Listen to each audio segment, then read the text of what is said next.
kilo, put it on her face, covered her mouth and her nose, that she couldn't breathe. You can imagine that is somebody's daughter you're doing that to.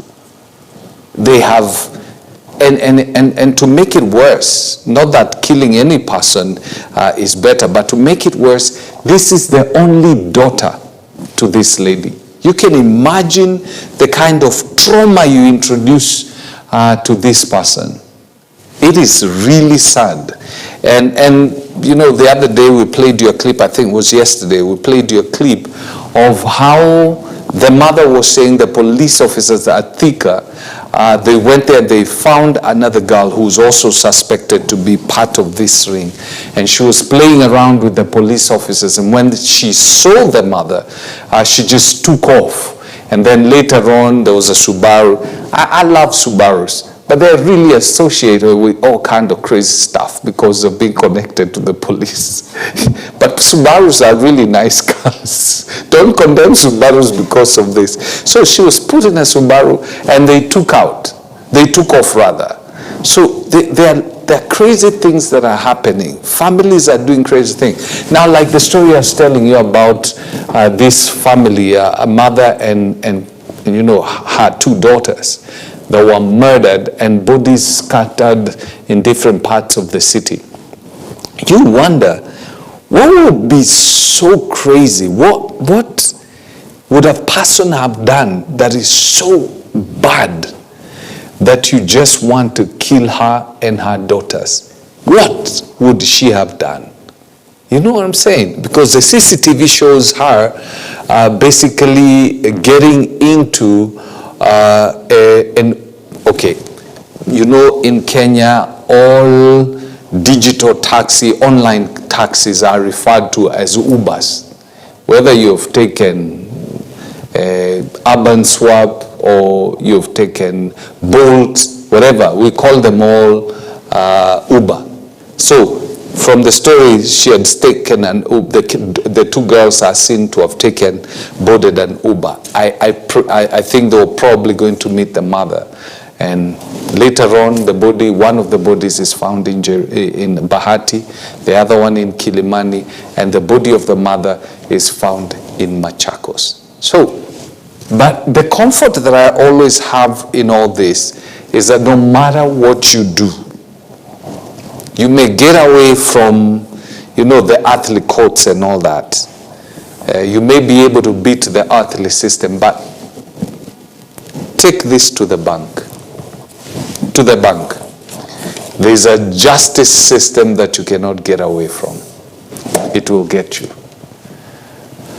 So we'll be talking, when Rose Mbaya, a counseling psychologist, comes in, we'll be talking about how people can be able to bear you know, this trauma that comes out of these kind of things. People are going through all kind of things in families, and we'll be looking at that.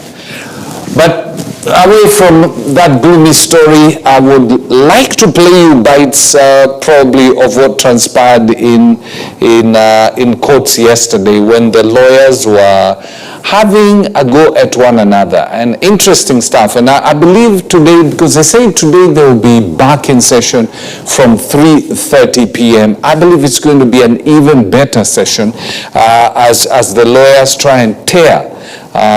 Actually, today is the ruling. As they try and tear, you know, each other's case. We'll wait to see what the judges are going to declare themselves on the DCJ, the Deputy Chief Justice, appointing a bench. Yet the Constitution says it is the Chief Justice who is supposed to appoint the bench. The Deputy Chief Justice is only supposed to appoint the bench, according to the arguments yesterday, on special occasions. That is according to precedents that have been set before. It's only supposed to happen on special occasion, and the special occasions that were spelled out by the court are laid out. So did it happen? Did it not happen? And there was a letter that was presented yesterday saying that the Chief Justice had written a memo saying she's out of the country, I think in Geneva, but the letter presented in court was not stamped, and down there it said, you can reach me on this line, meaning she was available. So I want to play you that back and forth. I guess it's going to make your morning as you hear some of the burbs. Paradox, I got it because I don't make speeches, is that my colleagues accused this side of making speeches, and in the process they made speeches. But having said that, my Lord, an issue has arisen following disclosures by my Lord Justice Mrima about how this bench has been constituted. It's now apparent that the petitioner and the first interested party in petition 15 have an issue with that. We suggest that we be given time to file a formal application. It could not have been filed earlier because the disclosure has been made here. And since that issue goes to the core of your capacity to sit, it ought to be resolved preliminarily. Whether you have been properly empaneled is the most preliminary of preliminary issues. We urge that you give direction on the nature of a timeline when that application ought to be filed, a timeline when responses will be filed, then give us a return date to come and canvass that application on whether you are properly constituted. And they may leave, they normally leave court, they may leave, they left Senate, may leave court. We let them say whether they're applying for adjournment. Is that remark, they normally leave court, whether they left Senate, my palatable in this court, my Lord? I need that. No, because this is an adjournment. No, is that remark palatable before my Lord and my Lady? But because, you know, we have decorum at the bar. If you have a professor of law misbehaving at the bar, then there's a problem. I'm urging that you direct that remark be withdrawn first. Let Paul Minister be given as much time as he wants. Let the professor be given as much time as he wants. Let the Honorable Attorney General be given as much time as he wants. That is the healing process. And from this court, we shall all march forward with confidence. If I may quote Mutaja Makinata, before and buried the Matako New. Let us talk about time. Where are we going? My Lord, where are we going with Prince with respect, would you sit down? Camino is talking. Would you sit down?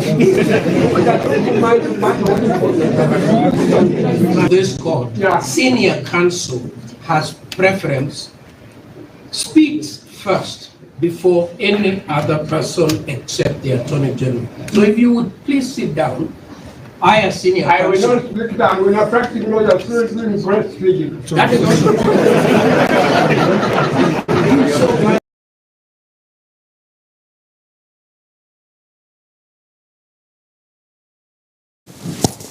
Now, you know, the judges have been making some interesting rulings. As we await the ruling that is going to be made today, actually, we have a case today, and tomorrow on Thursday is yet another Rigathi Gachagua connected ruling that is expected. So today we'll deal with that, and tomorrow also. But yesterday also, there was another ruling that was made on the housing levy.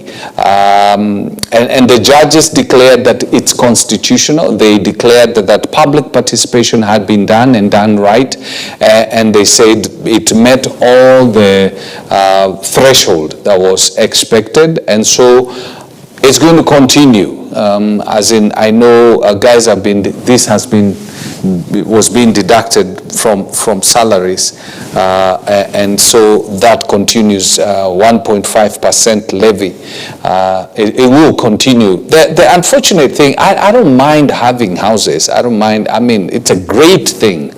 I just wish that it was the way it had been thought of before. Before they brought this new system, the way they had thought it out was that you will always be deducted money, and then at the end, if you never ever get a house, you will have that money will have been laid up for you. You'll be able to access it. People would have given money, but Kenyans, kama kawaida, we protest at everything. So people protested that. Now it morphed into what it is right now. So the earlier system was great, would have been better because you are deducted, the houses are built. You know that at one point or the other, you're going to get a house. But right now, you're being deducted, but you may never ever get a house. I know we are supposed to be one another's, we are supposed to take care of one another, but I'm working, this money is being deducted from me. I never get a house. And then somebody who probably, somebody else gets a house.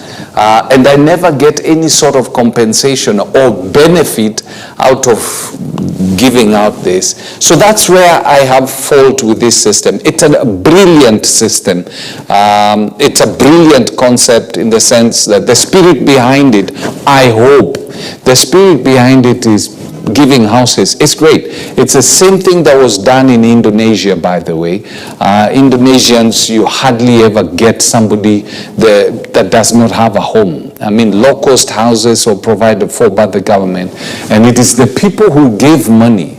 They were being deducted these monies, but it was supposed to guarantee that every person has a home.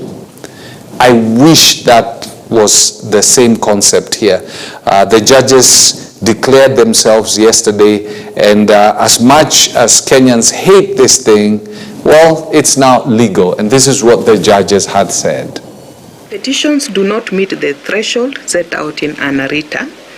Thirdly, that the petitions lack precision as to which human rights have been infringed and do not indicate whether the said limitation is not that which is provided for under Article 24 and not qualified under 25. We further note that the National Assembly that held consultations with various government agencies, including the State Department of Housing and the National Treasury and the State Law Office, offering opportunities for them to submit representations to the Joint Committee. A short public engagement period can comply with the doctrine of reasonableness if it is adequate to the issue at hand, proportional to the level of public interest or urgency, and fair in ensuring that stakeholders have meaningful opportunities to participate. For our finding that whether or not the Commission on Revenue Allocation participated in a process of the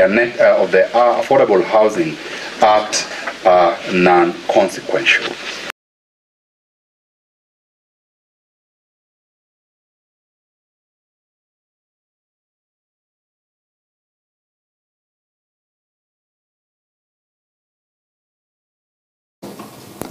Well, I'm made to understand my guest is just coming up to the studio. But as that happens, maybe I can take you through the consequences of the decision that is going to be made today by the courts. Now, if the courts decide in favor of the state, the case that was set by the National Assembly and the Attorney General, seeking to vacate the conservatory orders that were issued stopping the replacement of Gachagua, I promise you, tomorrow morning, Kindiki Kithure will be sworn in as the Deputy President of the Republic of Kenya. That is if the courts decide to vacate the conservatory orders. So if they don't, well, Rigathi Gachagua, the Deputy President, will have a lifeline. And that's why this case today is so critical, because after today, no other case will make sense. You know what I'm saying? Because once you swear in somebody, you cannot unswear him. If he's sworn in tomorrow as Deputy President, it means the door for Rigathi Gachagua to go back into office as Deputy President is permanently shut. And now the only thing he will be battling for is to have the courts declare the process unprocedural. null and void, though they cannot undo the assumption of office of Kithure Kindiki as deputy president. What they'll be able to do is to clear his name, so that now he will be able to hold public office. Because as it stands right now, if the impeachment remains, if the courts declare that the impeachment was right, and they take it to the farthest until the Supreme Court, what will happen is that Rigathi Gachagua will never, ever hold a public office. His political career will be as good as dead.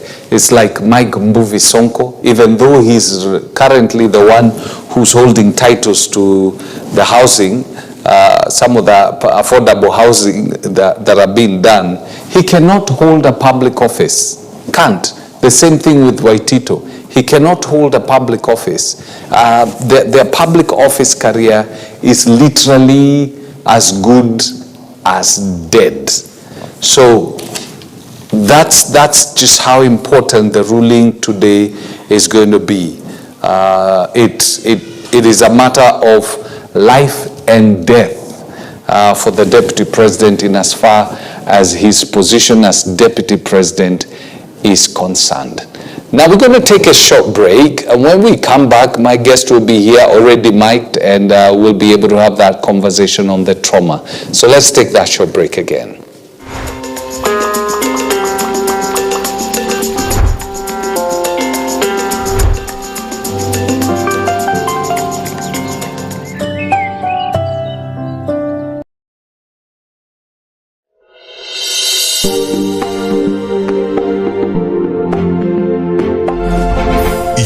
Watching EBN TV, transforming your world.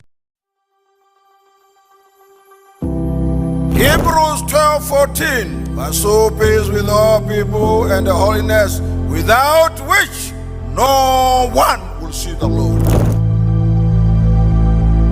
The suffering, the death, and resurrection of Jesus Christ made our redemption possible. Bible says, Biblia inasema, and they brought young children to him, basi wakamletea watoto wadogo, that he should touch them, ili awaguse. And his disciples rebuked those that brought them. Wanafunzi wake wakawakemea. And I pray today that in the name of Jesus, you shall mark this date, because this day shall mark the beginning of the end of your captivity, and you are turning around, because God sends you a prophet when you are among the captives. Many of us today are in rebellion against God. There are many who are living in rebellion against God, in rebellion against goodness, in rebellion against the word. The salvation of God only comes when you stand still, when you stop your murmuring, when you stop your grumbling, when you stop speaking that negative talk. I want you to know that the anointing of God is breaking every yoke of bondage.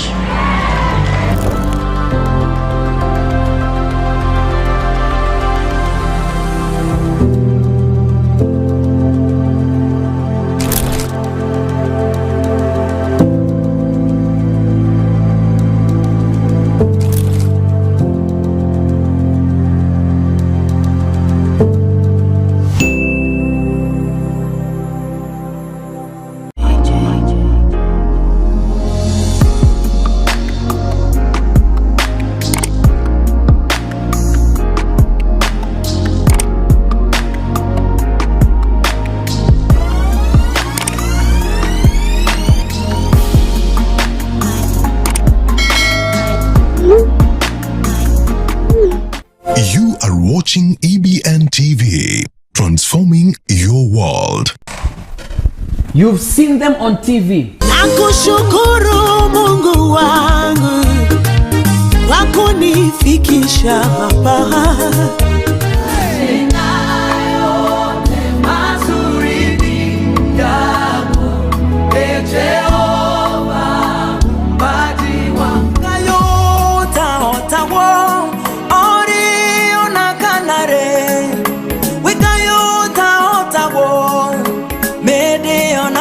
But do you know their stories? Come with me.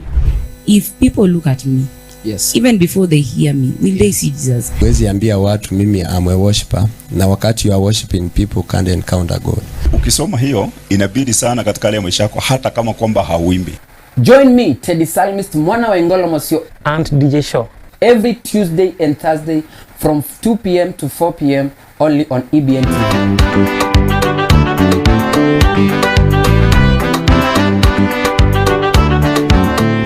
In a fast-paced world filled with distractions, it's easy to lose sight of what truly matters: your relationship with God. Every Tuesday and Thursday, we take you on a transformative journey of building your faith, without which it's impossible to please God. A journey of introspection and discovery of who you are in Christ Jesus. For you to walk with God, you should not crumble when you come under pressure. Kama umeokoka, sema umeokoka mpaka mbele ya president, mpaka mbele ya chief justice, mpaka mbele ya kila mtu. Hiyo ndio kuokoka ya ukweli. Kuokoka ya ukweli. Enjoy a faith-filled environment of worship and ministry of the word every Tuesday and Thursdays from 9 a.m. with Reverend Felix Kevoy, exclusively on EBN TV. The word of the Lord today.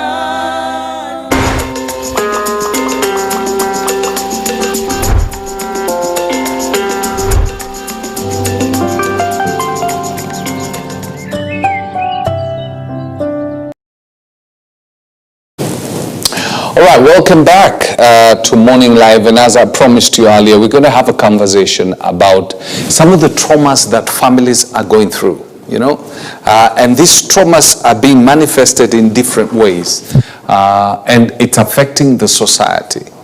And to help us get a grip of and a better understanding of how we can be able to deal with this, I have Rose Mbai with me in the studio. Rose Mbai is a counseling psychologist, and she's been helping quite a number of people deal with this and parenting also. Karibu sana, Rose. Asante sana. Thank you, Fred, for having me. Now, you look at and listen to some of the things that are happening. Okay, let's pick up something. Probably we can start on that and use it as a hook for our conversation. The wife of the president basically wished, you know, the candidates who are sitting the exams, you know, success. The kind of bashing she has received. Yeah. You know, she is being mistreated and beaten up because of what people are perceiving her. She is separate from her husband, isn't she? Yeah, she is. Is this also a form of trauma? Yeah, I saw it. I was actually I felt for her because she is just an individual. She has her own heart. She's a parent. Yes. She's basically coming out wishing candidates all the best in their exams. Yeah. I think what people need to know is that pastors' wives, politicians' spouses, let me talk about spouses, politicians' children are very independent. Yes. It's high time people separated issues because she is an individual. Yes. I mean, the husband's or the spouse's decisions is quite different. And you have seen this. Yes. If someone happened to make any mistake in the society, we all bash. We punish their children. We punish them in school. You'll hear them say, this is a single mother's child. This is a pastor's child. This is a politician's child. Imagine that is not fine. Yes. And it's high time people get to know that kind of bashing we saw. We call it projection. Projection. Projection, yes. Projection is where you have you are not able to reach out to the person who have offended you. So you hit out the closest thing or semblance to the person. Yes, the closest and the one that you feel like you're able to, because people cannot reach out to the president. They feel if we really hurt the wife, this is how I'm able to feel, make him or her feel the pain. Now, it is so easy. I wish people can learn how to address issues instead of projecting or diversifying it in different ways. Honestly, I felt for that. And I think as we talk about trauma, basically, it's a mental health issue. We have a crisis. And I like today's morning live. Let's address how can we be stable amid this diversity. Because the reality is, some people even didn't, I'm very sure people did. Very few people, less than 10% who listened to the whole of that conversation, rather that wish. Yes. Just opening, seeing someone talk who look like they feel like and they just right. They explode and they throw the most hateful things. Yes. Yeah. So what you're saying is... So here, who is undergoing trauma? Is it the person throwing? The person receiving? I feel, honestly, we are in a space where, because I am a Kenyan as well, we are in a space where everything is everywhere. What do you mean? Everything is everywhere. People are emotionally unstable, financially unstable, spiritually we have issues. We have seen, we've had conversation, we have seen even pastors say this, and politicians, and people are lacking what we call trust. Now, if people don't have hope, what happens is they look for the next available thing to say or to do. And that's why today you'll walk in town and you see some people just walking and you realize there's someone I saw, they just walked. Unfortunately, in my world, I walk analyzing people. Yes, someone literally walked, crossed the road, and then later she stood and then went back. She crossed the road, yes. Got to the other side, yes. Mom took a moment and then crossed back. Crossed by, and then the other side, she stood. I actually had to observe, and I thought to myself, wow, what's happening through the mind of this woman? People are going through a lot. Because what gives people hope is when you have plans. When you have plans and there is no hope to even see the end of it. When you have good plans, like growing up, we knew you go to school, you pass, you go to high school, you pass, you go to campus, you pass, you get a job, you get a family, you get children, and then you are stable. Nowadays, it's a miracle going to campus. At times you really want to go to campus. We all know crisis that is there. Getting a vacancy is a problem. Raising that money is a problem because the parents who are supposed to pay can't be able to pay. There's a lot of diseases nowadays. You saw people complaining about lack of enough adequate treatment. And so people are having issues. The parents who are supposed to take care of these children are not stable. We had a conversation last weekend discussing the same about if I am a parent, I want to raise up a mentally stable child. But now, as parents, we are perceived to be the most stable people. How can I be stable and my world is crashing? How can I raise up a healthy child? Remember? You are supposed to prepare this child to face this world that has so many things beating upon them. Yet yourself, who's supposed to bring them up to face it, you're crumbling under the pressure of this world. Yes, you are. And that's why in what I do day to day, I say we are raising a resilient generation. Because we must admit that the world is not becoming a better place. But we need to prepare ourselves. And that is why for diversity, we need to be stable amidst all diversity.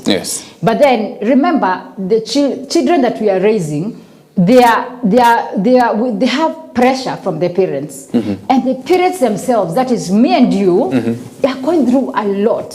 Financial struggles, spiritual struggle. Couples are fighting daily, There is a lot of breaking. And then you come to the house and you find a child. How am I supposed to be stable to raise up a generation that is stable if myself am not? And that's why today we need to also think that it is possible for you. How can I be able to be stable in this? When I wake up, I queued, I elected someone, and then I see them passing motions that you know very well. That are out to destroy you. I am not a lawyer, nothing close to that, but you can understand the clauses and you are very sure there is not somebody that holds water.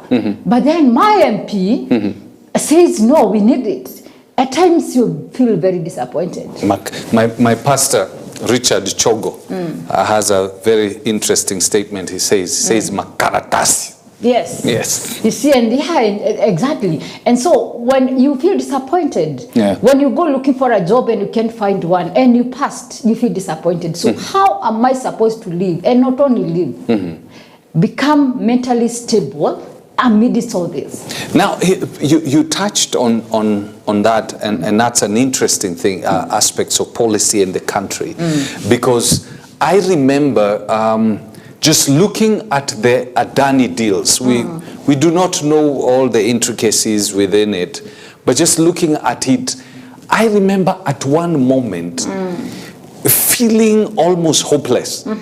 Looking at the Adani deals, these things are being passed. They will only benefit the top, the president and his people. And I'm thinking, these contracts are for 30 years.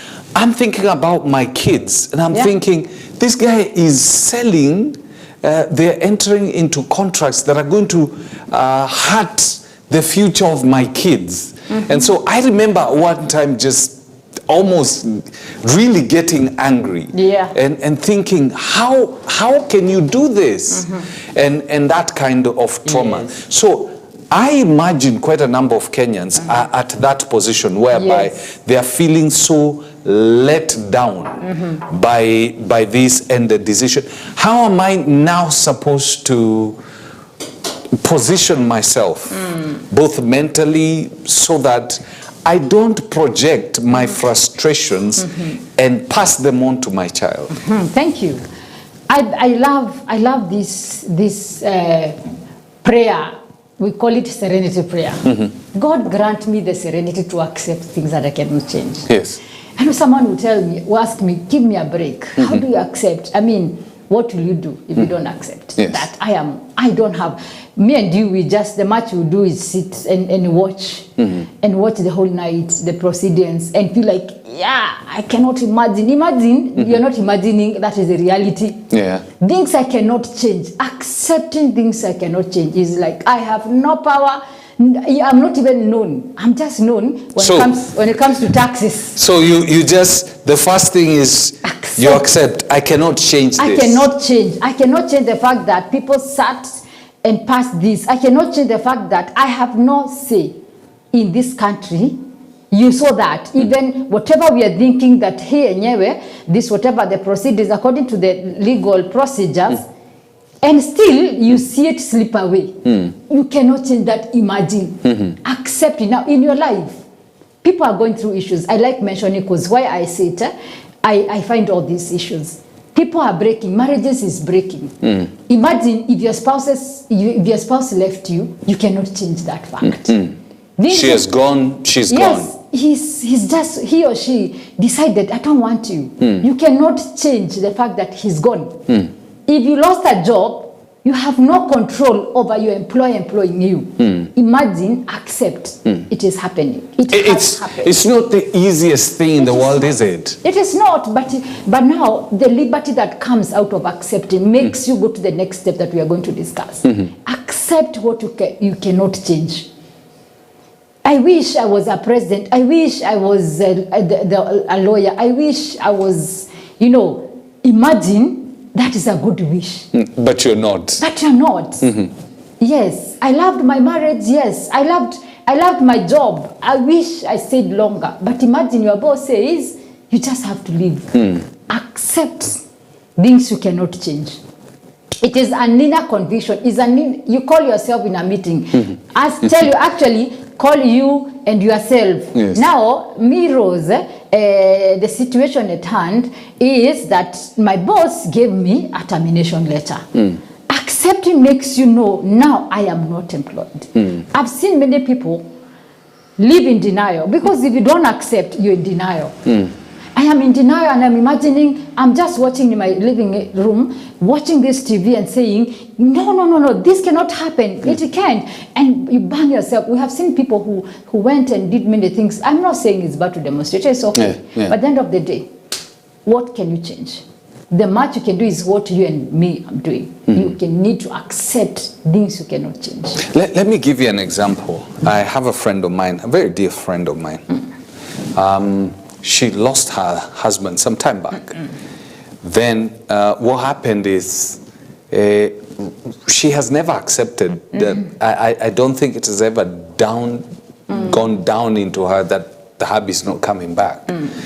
Because she tells me at times she gets home and she's waiting to hear the door opening and him coming in.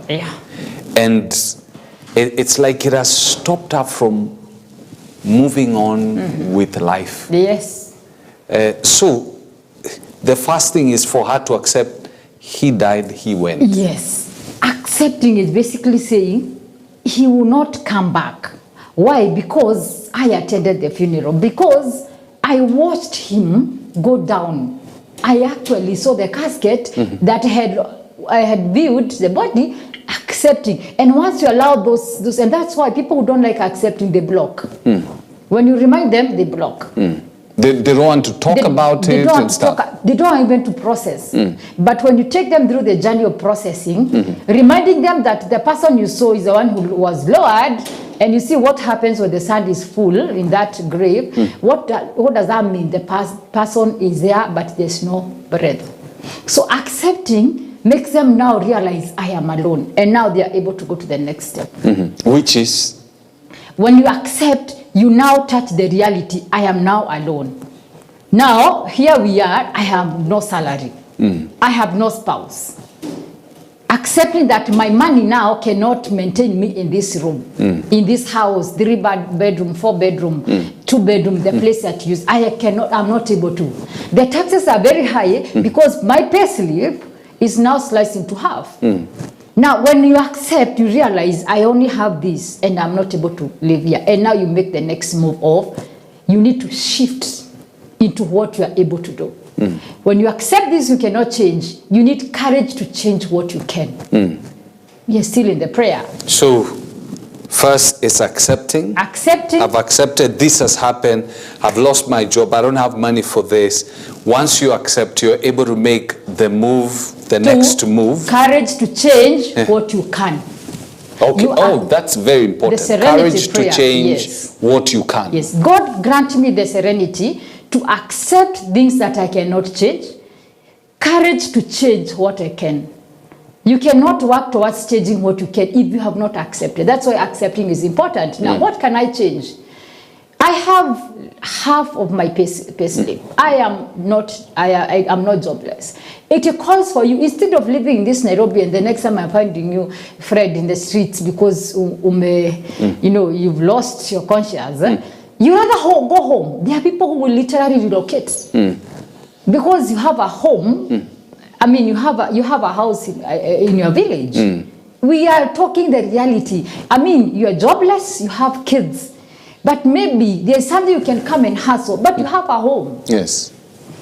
I mean, if you have been left by your spouse and maybe there's no money and you know now it's only your salary that can sustain, you need to move from that house to a smaller one, the one that can be able to fit into your salary. If you know very well your salary because of the taxes and many things have been, you're struggling, courage to change what you can. We talk about your attitude. I can change my attitude and say, imagine I am a Kenyan. Yes. I am not running away because anyway, I am a Kenyan, yes. But my mind will not be stuck. Waiting for 3 years, I had some lawyer promising us in 3 years' time, we'll see a lot of change. Fred, 3 years. We are waiting for 3 years because now by that time, our VP will be back. I saw it and said, wow. We now sit for 3 years. Changing is an attitude of saying it is okay. The fact that even if everything that we wanted to be changed in Kenya will be changed, we were not here 1 year ago. But what happened to your life? So if you change your attitude, Get your money, get salary, organize yourself, build on yourself. Now change whatever you've been doing. Change your lifestyle. We are not into competition now. When your attitude changes, you don't live a bitter man. Yes. Now, if someone walked out of you and your attitude changed, you look at yourself and say, okay, fine, he or she left. Anyway, I need to work on myself because I was not an angel. And after that, after working on myself, I need to live life. I need to accept myself in my faith. I need to move from one house to the other, whatever works for me. And that gives you the liberty to live and gives you a fulfilled life, a purpose. Now, Kenya, where we are, if you're a person, I'm not the person, my person. Yes. My person, sorry, I'll not say where I come from in this world, in this Kenya. Yes. But sorry, I know we've had a number of presidents. But I don't remember any time I found a shilling in my account. Yes. Because of my person. Yes. So please, I'm a Kenyan. I want whoever is in that wherever, I need things that are working. In case they don't work, because chances are they'll work for some people, am I getting food for every day? Am I feeding myself and my kids and my family? So whatever I am able to change is like fine. When it comes to voting, it's good to be a responsible Kenyan and go vote, then go home. Accept that you have no influence on whatever happens after you vote. But everything that needs to change is about you. Yes. And you shift. Courage to change what you can, but wisdom to know the difference. Many people. Wisdom to know the difference between what you can change, what you cannot change, and what you can change. And what you can change. Yes. Okay. So some people live. They keep knocking on a wall, wishing there will be a door. And I want to tell you, my viewer and my listener, that say that again. Some people keep knocking on a wall, praying and waiting for the wall to open. Yes. Now, my good friend, you just need to walk until you see a door. A wall can never open. So courage to know the difference is whatever you are wishing, is it possible? Is that thing possible or not? I wish you got to ask for wisdom to know the difference. Stop wishing things, because the more you wish, the more you feel angered. The more I choose what to. That the anger comes because it's not happening. It is not within your power. You're like, no, these guys are bad. They are evil, and you call them all the names, all the domestic and wild animals. But imagine they're not even listening. They even don't know you are abusing them. Yes. They are happy. They are happy doing whatever they love best. But after that, you feel so angered. I wish you took that time to strategize on their next business plan. That's what I do personally. I'm not ignorant. I know what is happening in Kenya. But instead of looking at the challenge, I ask myself, how do I deal with this challenge?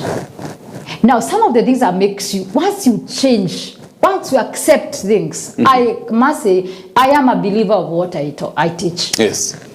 Give me an example of something that has happened in your life and how you dealt with it. I was working in a place that I for a very long time. But then out of COVID, of course, many companies had to strategize and, there's a lot of laying off happening. And one day I was called by the HR.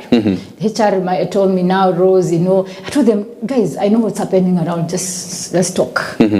And now, Rose, we know you have been good. He said, fine, so what next? So fast forward, I was given a termination letter. Now, I had a right of sitting and crying and wishing. Pity party. Because that time was a bit tough. Yes. But then, I must say, the following day I made several calls. And I think the following day in the evening, I was already in a class teaching. Oh, really? Yes, I was lecturing. Wow, because, yes, and we're talking about somewhere I worked for 10 years.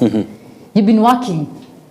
But one thing that I also accepted along, because you can tell when laying off is happening, and that's a challenge I must say. In this, whatever we are calling diversity, diversity, we need also to ask ourselves the roles that we are playing in different places. How are we preparing people around us for adversity? Adversity, because we know very well there's laying off happening, and I want to challenge people who are in power. You are there, you are blaming the nation, you are blaming the leaders, in Kenya. But what are you doing? You as a HR officer, is you have the role to prepare your people that the company is laying off, and you need to prepare yourself in case of anything. Thank God I was already in this career because I knew. I processed and I thought, in case 1, 2, 3. So when it happened, I was able to accept, Rose, you're not working. Actually, I remember the HR had to send someone to check whether I'm okay. Because of the way you responded to what... I told them, so how do we go about this? So from tomorrow, no, you have 1 month to prepare. I told them, okay, fine. The following day in the evening, I was lecturing. What am I saying? I accepted, Rose, if you stay for 1 month crying, it means the following month you not have a salary. So can you start working tomorrow? Because of... And I can tell you that's how I picked whatever I do, the Infirmness Hub. Yes. I realized we need to prepare ourselves for the resilience. We need to be resilient. Resilient is basically, and this is the word I like using. We know sycamore tree, okay, we know palm tree. Let's use a relevant one. When the winds blow, sycamore tree knows I cannot withstand this wind. Now, acacia tree becomes inakangumu. Yes. No, I can't. And what happens after the winds? They break. The acacia tree. Yes. Rigidity makes you break. Rigidity kukangumu ka sabuni. Kangumu. It makes you break. It breaks you. But sycamore or palm tree knows I can't withstand this wind. It bends. It moves with the wind. It moves with the wind. So it now allows... in this case it accepts the fact that it cannot change the wind. Yes, and it cannot withstand this wind. It is too strong for it. So it adjusts to the wind. Allows the wind to move, to blow. Then after that, it knows now the winds I can now withstand. Goes back to the position. Now that is accepting this, you cannot change this, like there's a lot of it happening. Yes. If you get involved in this, if you take your emotions, especially emotions, emotional intelligence, next time we discuss the role of emotional intelligence in this overcoming these adversities. Because when you want to become so emotional, you want to prove a point to the world. I need to prove a point to the world that I can still maintain my status quo. And you've been fired. You want to live the same standard of life you were living when you had a pay. Yes. You want to prove a point. And that's why this acacia, it wants to prove a point. I'm very strong. And those trees are very strong, by the way. Yes. But what happens? But finally it breaks. So many people are breaking because they don't want to accept the fact that the winds are too strong. Doesn't mean you don't become a fool by accepting. Yes. You just become wiser. You re-strategize. You come back, bounce back when you're strong. And you see you're bouncing back for yourself, not for us. Imagine the status quo someone wants to maintain. You think you're doing it for us, we don't even notice. We don't even realize anything. Yes, if you're walking, if you're driving and you know nikubaya, park gari yako, tembea, panda matatu. I like people who are wise enough to know my payslip cannot fuel my car throughout the month. And they park it comfortably. Some have given it to taxi. So by the end of the day, instead of being a liability, it's now an asset that's bringing money. Yes. You know, instead of living in that lavish home, even some people have moved from their homes that would earn them like 70K, rented out and went to apartment that is just 30K. So they are earning the 40K from their home. Whereas when some people are taking loans, that is killing them to be in a place to prove a point. Yes. Now, accepting is knowing that you don't need to prove a point to us. Yes. I live for the audience of one. Yes. Yes. Thank you. It doesn't matter what you guys think. Yes. As long as I know what I'm doing is right for me. Yes. And that's why some social status, if you look at some people, there are some people who live very happy and everyone thinks they are very poor. There are people who live very happy and they are okay, doing well, because they get 100 bob, 200 bob, and they eat 200 bob in the whole family. Some are earning millions of money. Yes. They are very stressed.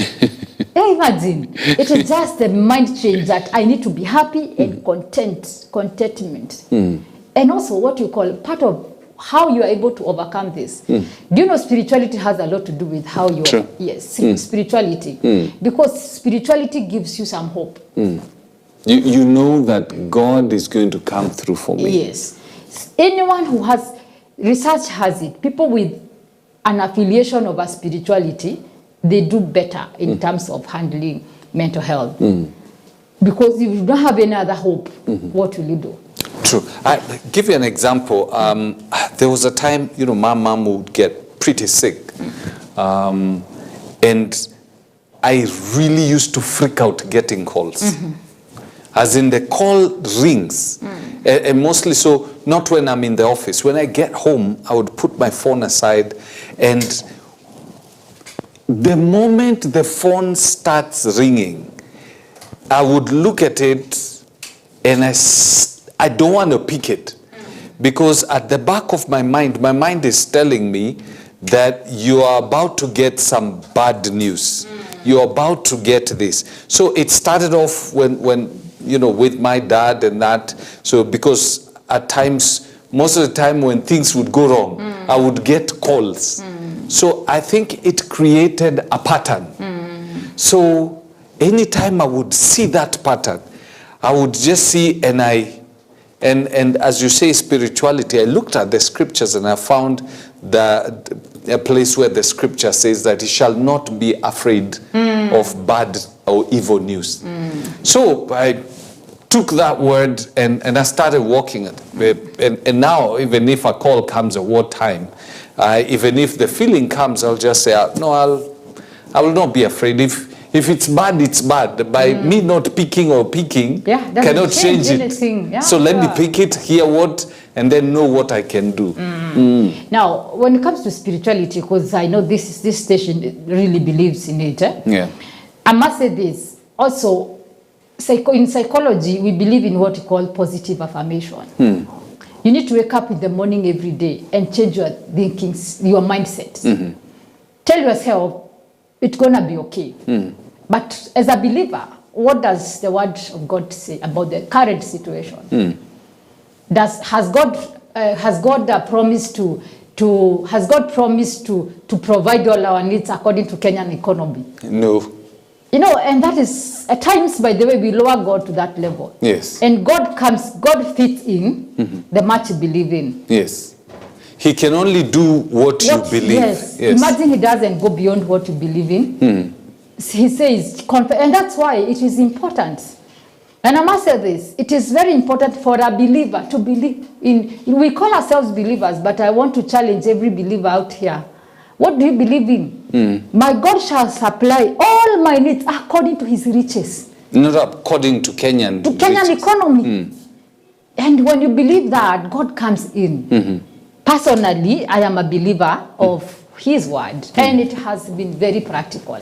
When you see things crumbling down, you have kids, you have a family. At times you don't exactly know what will happen tomorrow. But the Bible says tomorrow has its own trouble. Do not, because today we are troubled. If you look at by the way, psychology and the word zinapelekana, but some people think we are totally different. Yes. Some people actually think anti-Bible. Anti-Bible. We are, because it's the Bible that says it's about the tongue.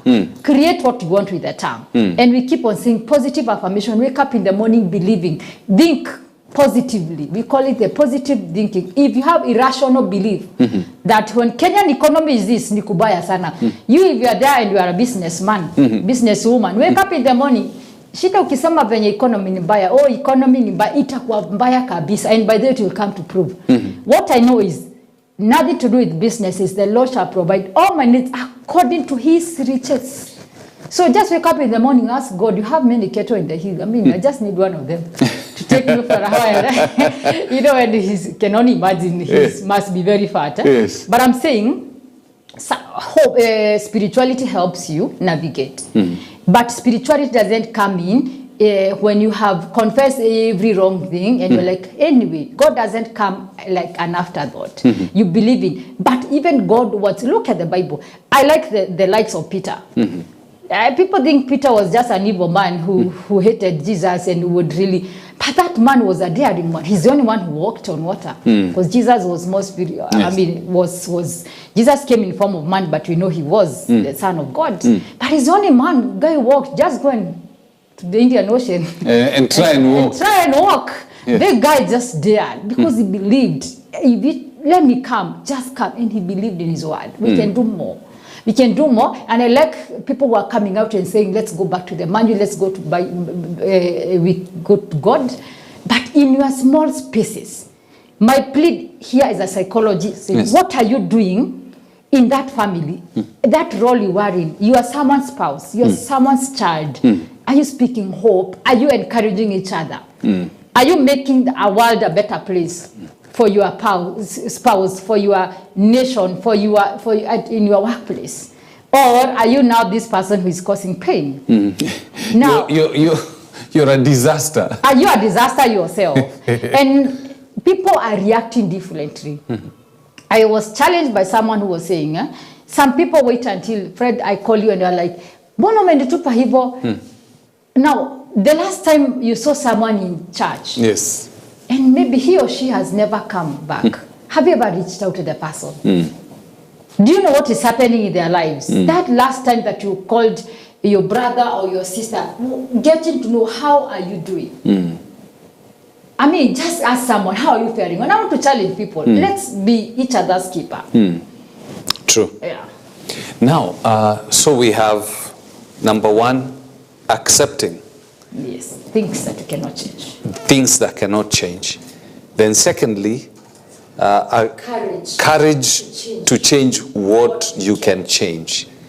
And then thirdly, wisdom to know the difference. The third one is wisdom to know the difference between what you can change and what you cannot change. Yes. And then is there another one?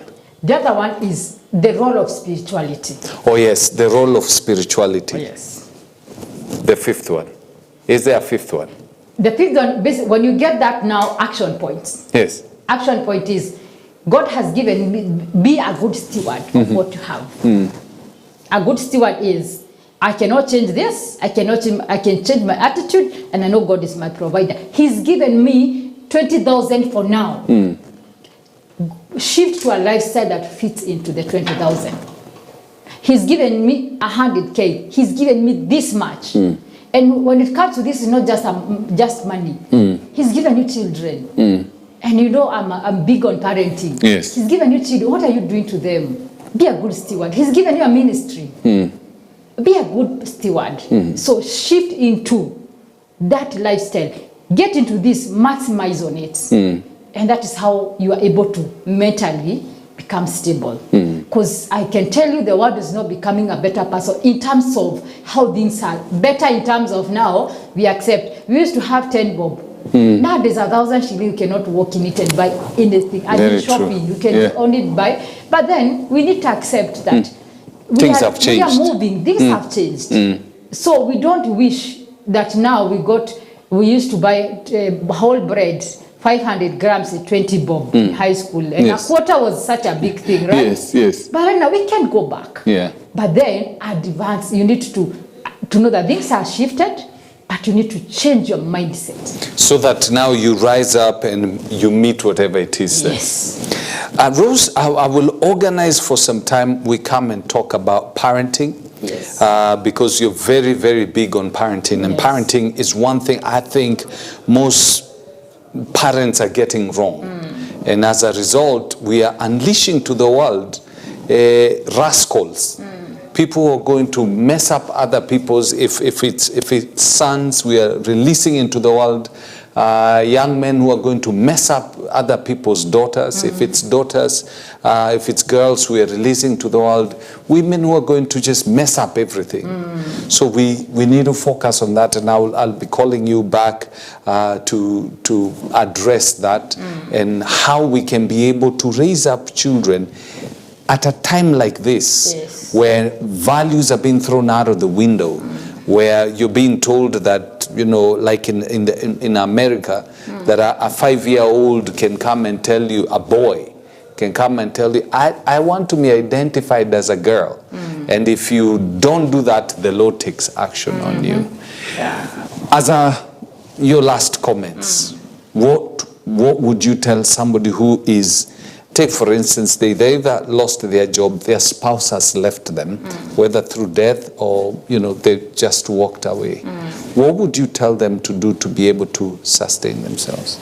Yeah, there is a resource that is just next to you. But being in a state of denial has blocked you from seeing it. And that block is what we call denial.